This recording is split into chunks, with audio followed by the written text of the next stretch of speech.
Assalamualaikum warahmatullahi wabarakatuh. Sebelumnya, perkenalkan nama saya Oktavia Hanisfania, NPM 1804040078, jurusan Ekonomi Syariah, kelas E dengan nomor urut absen nomor 21, mahasiswi IAIN Metro Lampung. Baiklah, langsung saja masuk ke pembahasannya, yaitu materi tentang pembiayaan dan pertumbuhan ekonomi, yang dimana untuk pembiayaan itu ada beberapa poin yang akan saya jelaskan. Di antaranya ada pengertian pembiayaan, fungsi pembiayaan, dan prinsip-prinsip pembiayaan. Kemudian saya akan menjelaskan tentang kredit usaha rakyat atau biasa yang kita sebut dengan KUR. Di antaranya poin-poin yang akan saya jelaskan, yang pertama ada pengertian KUR, peraturan program KUR, tujuan kredit usaha rakyat atau KUR, dan ketentuan penyaluran KUR. Selain kredit usaha rakyat, ada juga yang disebut dengan kredit kepemilikan rumah. Kemudian saya akan menjelaskan tentang kebijakan makroprudensial. Dan yang terakhir yaitu pertumbuhan ekonomi. Untuk pertumbuhan ekonomi, poin yang akan saya jelaskan, yang pertama ada pengertian dan konsep pertumbuhan ekonomi, proses pertumbuhan ekonomi, dan yang terakhir faktor-faktor yang menentukan pertumbuhan ekonomi. Untuk pembahasan pertama yaitu pengertian pembiayaan. Pembiayaan dalam masyarakat Indonesia selain dikenal istilah utang piutang, juga dikenal istilah kredit dalam perbankan konvensional. Namun istilah pembiayaan dalam perbankan syariah, utang piutang biasanya digunakan oleh masyarakat dalam konteks pemberian pinjaman kepada pihak lain. Jadi, seseorang yang meminjamkan hartanya kepada orang lain, maka ia dapat disebut telah memberikan utang kepadanya. Dalam Undang-Undang Nomor 10 Tahun 1998 disebutkan bahwa pembiayaan berdasarkan prinsip syariah adalah penyediaan uang atau tagihan yang dipersamakan dengan itu berdasarkan persetujuan atau kesepakatan antara bank dan pihak lain yang mewajibkan pihak yang dibiayai untuk mengembalikan uang atau tagihan tersebut setelah jangka waktu tertentu dengan imbalan atau bagi hasil. Fungsi pembiayaan itu terbagi menjadi 7. Fungsi yang pertama yaitu untuk meningkatkan daya guna uang.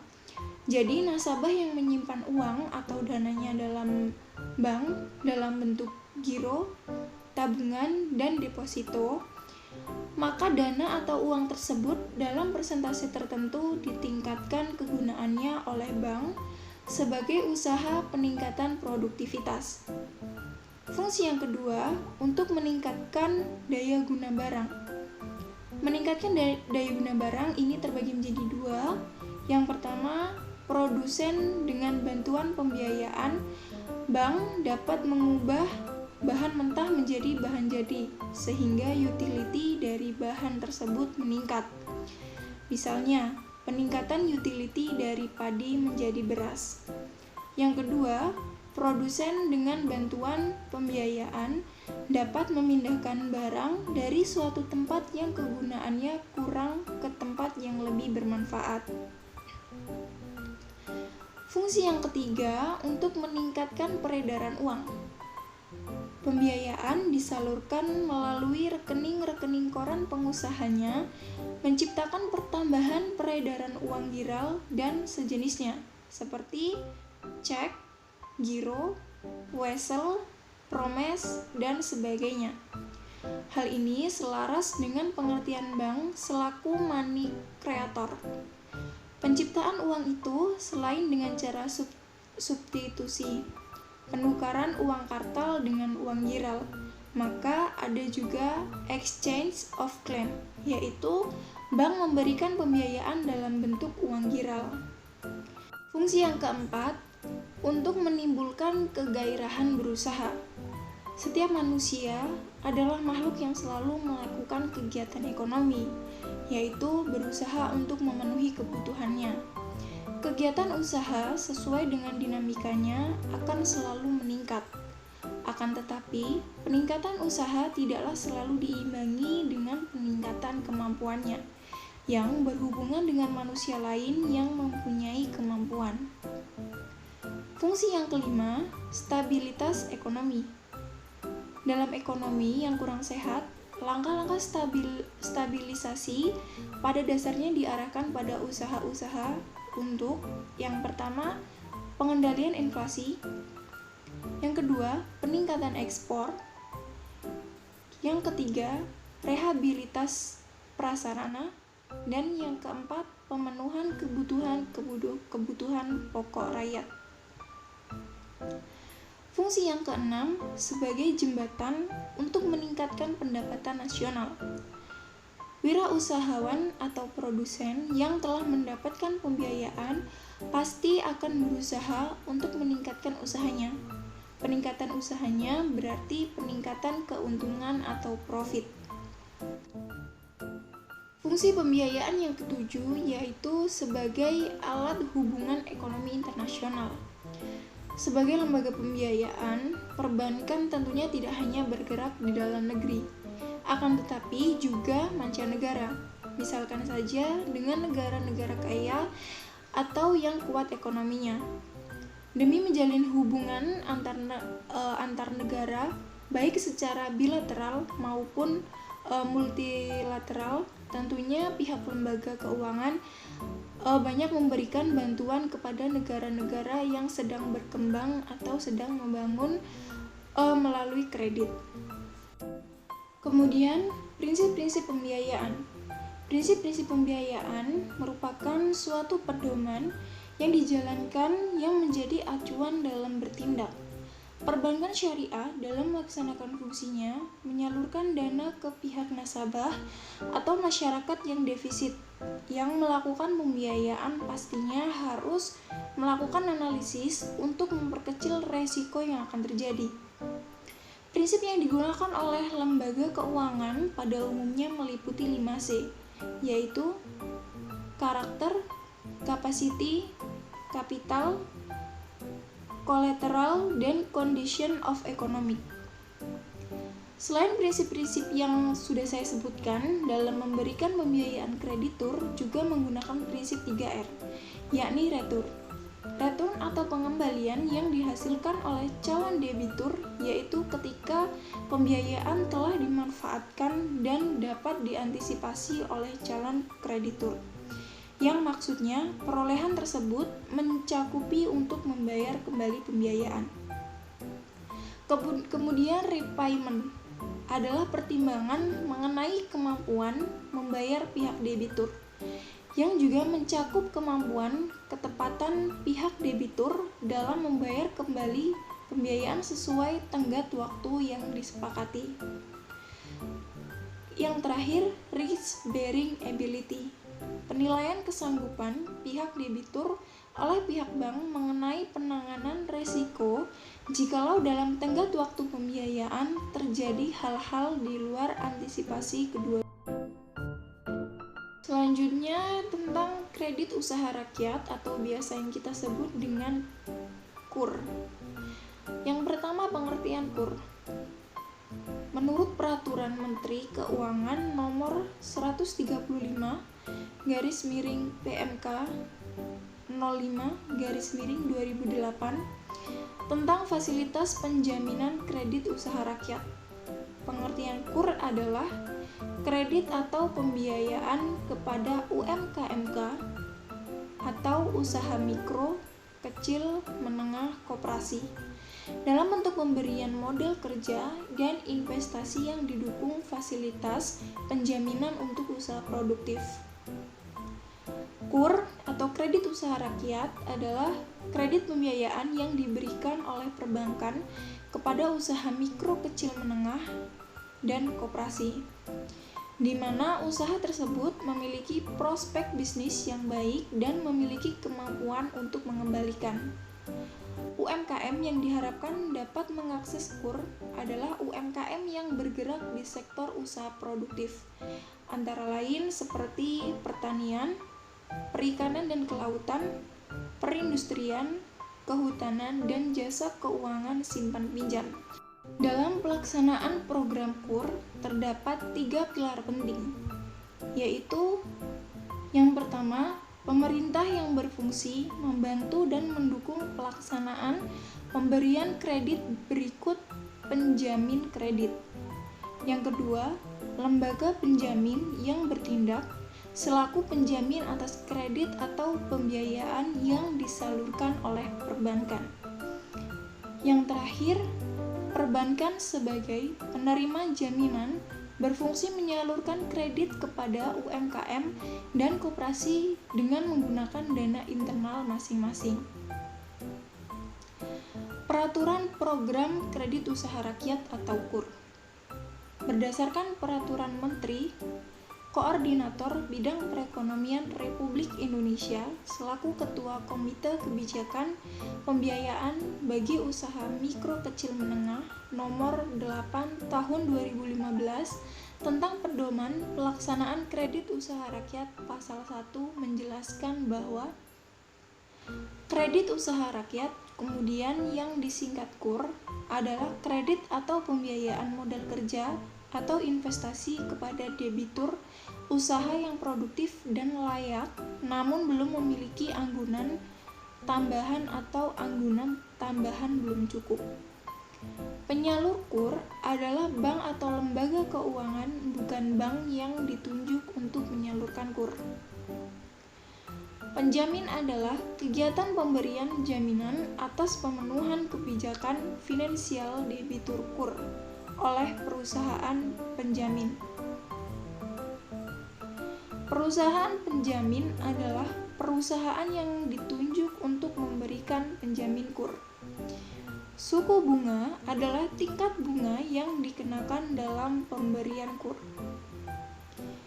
Untuk tujuan kredit usaha rakyat atau KUR, berdasarkan Peraturan Menteri Koordinator Bidang Perekonomian Republik Indonesia selaku Ketua Komite Kebijakan Pembiayaan bagi Usaha Mikro Kecil Menengah Nomor 8 Tahun 2015 tentang Pedoman Pelaksanaan Kredit Usaha Rakyat Pasal 2, pelaksanaan program KUR bertujuan untuk meningkatkan dan memperluas penyaluran KUR kepada usaha produktif, meningkatkan kapasitas daya saing usaha mikro kecil dan menengah, mendorong pertumbuhan ekonomi dan penyerapan tenaga kerja. Untuk ketentuan penyaluran KUR, yaitu Bank BRI Syariah besar pembiayaan maksimal Rp 25 juta per nasabah. Jangka waktu maksimal 3 tahun untuk pembiayaan modal kerja. Jangka waktu maksimal 5 tahun untuk pembiayaan investasi diberikan tanpa biaya administrasi. Kemudian bagaimana prosedur dan cara mengajukan pembiayaan KUR? Yang pertama, calon debitur mengajukan surat permohonan kredit usaha rakyat ke kantor Bank BRI Syariah terdekat dengan domisili atau lokasi usaha. Yang kedua, mengisi formulir aplikasi kredit sesuai ketentuan yang berlaku. Yang ketiga, melengkapi data penunjang seperti izin usaha bila ada, pembukuan keuangan, dan sebagainya. Yang keempat, pihak BRI Syariah akan melakukan penilaian terhadap pengajuan yang Anda lakukan. Yang kelima, bila usaha yang menjadi objek pembiayaan layak sebagai penerima dana KUR, selanjutnya pihak bank akan menyetujui permohonan pinjaman tersebut. Yang keenam, pada tahap berikutnya penandatanganan dilakukan atas perjanjian pembiayaan KUR BRI Syariah dengan akad murabahah. Yang ketujuh, pencairan dana dilakukan sesuai ketentuan dan mekanisme yang berlaku.